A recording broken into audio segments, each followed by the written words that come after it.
This is in response to Billy's Talking Points memo of Thursday, August 4th, 2014. And I believe your topic was, what was President Obama thinking? And, you know, again, Billy, I want to know what you are thinking. What you are thinking in terms of how we can deal with Putin and how we can deal with ISIS. Instead of criticizing him outside of your little credit card deal, you know, how are you going to stop Putin outside of the credit card deal? Where is your grand plan to solve the situation in Ukraine outside of your little credit card idea? And what is your grand plan for solving the ISIL problem? Because I haven't really heard it. Have I? You know, you've been critical of them, but I don't know if you've really come up with a true plan to solve it. I think you hint around at things. Basically, you just want to, well, actually, I shouldn't say it like that.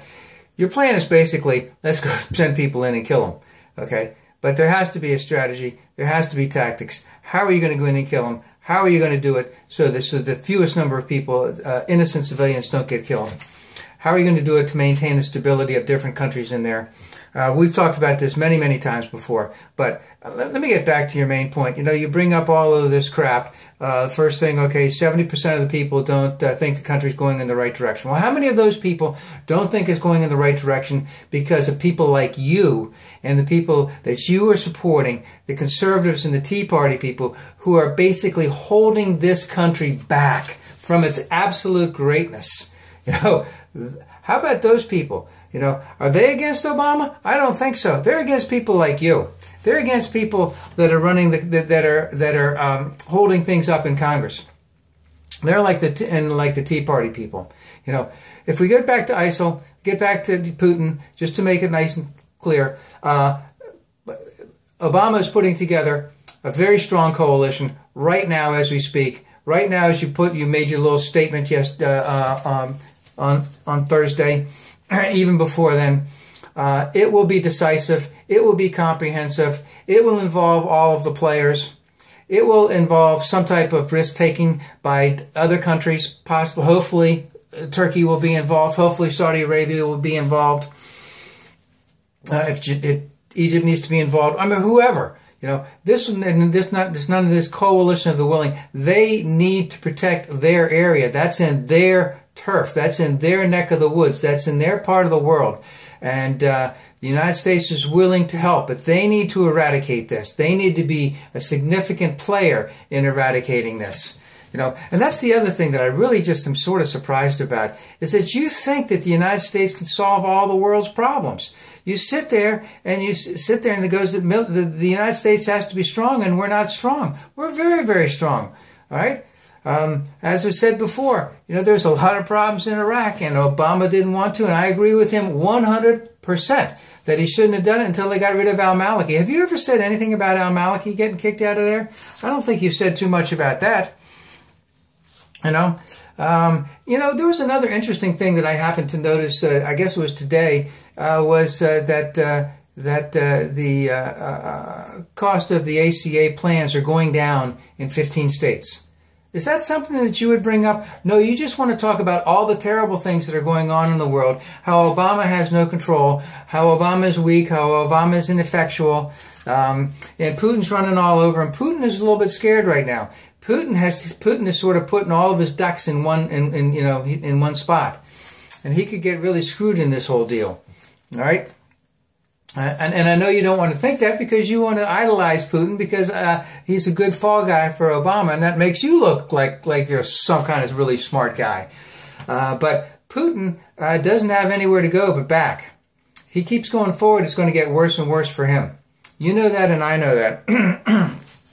And it did take a little while for the European Union, or whatever you want to call it, the Euro, to come on board with this whole thing as to how we can stop him. But again, I will say this. I think that President Obama has taken a very strategic, has taken a very comprehensive, has taken a very long-leaning concept of what we need to do to handle these situations. as of right now and moving forward. Does it mean that we're going to bomb them to smithereens? You know, possibly in time. But the thing is, Billy, all I see from you is calling Obama weak, ineffective, ineffectual, whatever you want to call it. You know, I don't see any real plans on your part. You know, you just want to cut down Obama. I guess you want the Republicans to win the election in 2014, and that's why you're sort of bringing all of this in, so it all goes in this circle that Obama's bad, all the Democrats are bad, so let's vote for a couple more Republicans this fall. But there are terrible things going on in the world, and this is the right thing that should be being done right now, is what is being done by Obama. And if any other person had been in office right now, whether it was McCain or whether it was Romney, they would not be varying too much off of this, because they would not be putting any American troops on the ground in Iraq or in Syria. They would not be putting any troops in the ground in the Ukraine.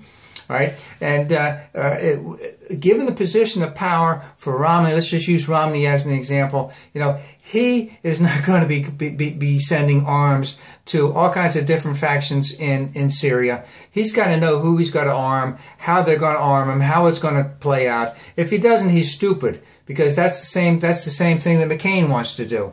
You know, I'm just appalled that every single day you come out and you talk about how weak and ineffective President Obama is. Yet he's the one who's he's the one who's putting his neck out to help people in Iraq and to help people in the Ukraine. He's the one that's making the determination that we need to get involved, that we need to do the right thing, that we need to protect Americans there, but we can't put other Americans in harm's way. You know, I don't see anything on your part except, you know, for a guy that went to Harvard, I don't see any really good ideas on your part. I'd like to hear some really good ideas on your part from now on.